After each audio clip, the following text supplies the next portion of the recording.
So Apple just made its thinnest iPhone ever, the iPhone Air, and it's only 5.6 millimeters thick. On paper, it sounds like a design flex, but the more you look at it, the more it feels like Apple is experimenting with what an iPhone could be.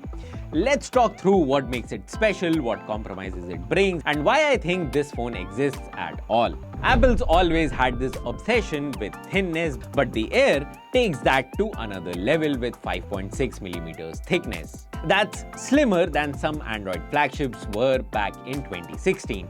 To pull this off, Apple went with grade 5 titanium with a mirror finish. Titanium is heavier, but it's also way stronger for its weight, so the Air doesn't flex like the old iPhones did when they got thin. Both front and back are now protected by Ceramic Shield version 2 on the front, which Apple says is 3 times more scratch resistance. The back is 4 times tougher against cracks than last year's glass. And to fit everything in, Apple milled this little island on the back to house the cameras, speakers, and the chips. It's basically Apple saying we'll squeeze every last millimeter for battery space and still make this thing look polished. Up front, the screen is 6.5-inch Super Retina XDR OLED with ProMotion up to 120Hz. And yes, this year even the base iPhone 17 gets ProMotion display, which means silky smooth scrolling, buttery animations, and it can drop down to 1Hz when ideal to save power. Outdoor brightness hits 3000 nits with improved anti-reflective coating, so you'll actually be able to see your screen in harsh sunlight. Finally, the base level iPhone experience feels Pro. Inside, it's all Apple silicon. The A19 Pro is the star and is Apple's fastest CPU yet, paired with a GPU that's not just for gaming but also has built-in neural accelerators for running AI models locally. Apple is leaning on this to run things like generative text or translation directly on the device instead of in the cloud. Then there's the new N1 chip for Wi-Fi 7, Bluetooth 6 and Thread, making AirDrop and hotspots more reliable. And the C1X modem, which Apple designed in-house, is faster and 30% more power efficient than the modem in the iPhone 16 Pro. That's huge because this is what makes the iPhone Air both thin and power efficient. Now, the big question: battery. At 3149 mAh, the Air's battery is the smallest in the lineup. Apple says thanks to optimization and adaptive power mode in iOS 26, you still get an all-day use. But here's the twist: charging caps at 20 watt, while the rest of the iPhone 17 family goes up to 25 watt. And Apple knows this, which is why they built a brand new MagSafe battery pack designed exclusively for the Air. Why? Because the Air's cameras and design don't physically allow the same pack to fit the other iPhone 17 models.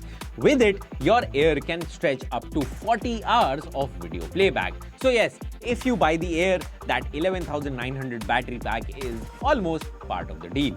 On cameras, Apple didn't cheap out here. There's a 48-megapixel Fusion main sensor that offers multiple focal lengths, 24mm, 28mm, 35mm, and a 2x telephoto. Thanks to an updated photonic engine, colors and low light shots should look more natural than ever. The front camera is where things get even better. You get an 18-megapixel center stage camera with the first square sensor on an iPhone. You can shoot in portrait or landscape without rotating your phone, and for group selfies, AI automatically expands the frame. It also shoots ultra-stabilized 4K HDR video, and you can use dual capture to record with both the front and the back cameras at the same time.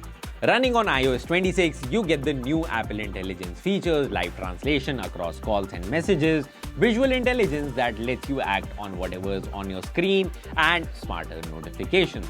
There's also adaptive power mode, which learns your usage patterns to stretch that smaller battery. The iPhone Air is eSIM only worldwide. No physical SIM slot. Apple says it's more secure and it frees up space inside for the battery. In practice, it means you'll need to get comfortable with eSIMs, especially if you travel a lot. Apple is pushing a whole new ecosystem around the Air. There's a translucent MagSafe case, a lightweight bumper case, and a crossbody strap that comes in 10 colors. And of course, the exclusive MagSafe battery pack we talked about. Prices in India range from 3,900 for the bumper to 11,900 for the battery pack. So what is the iPhone Air really? It isn't meant to be the phone everyone buys. It's Apple flexing its design muscles and showing off that they can make a 5.6mm phone without snapping it in half while still giving you the pro class performance. It's the thinnest iPhone ever with titanium build, ProMotion display and a flagship silicon inside, but it's also a phone with clear compromises. A smaller battery, slower charging, and accessories that feel almost mandatory. If you love thin and light design above all else, this might be your dream iPhone. If you care about practicality, the iPhone 17 Pro or Pro Max will give you more headroom. But either way, the Air is classic Apple, proving they can still pull off a product that makes you stop and go, wait, how did they even build that? It's not the sensible choice, it's the aspirational one. Thank you for watching.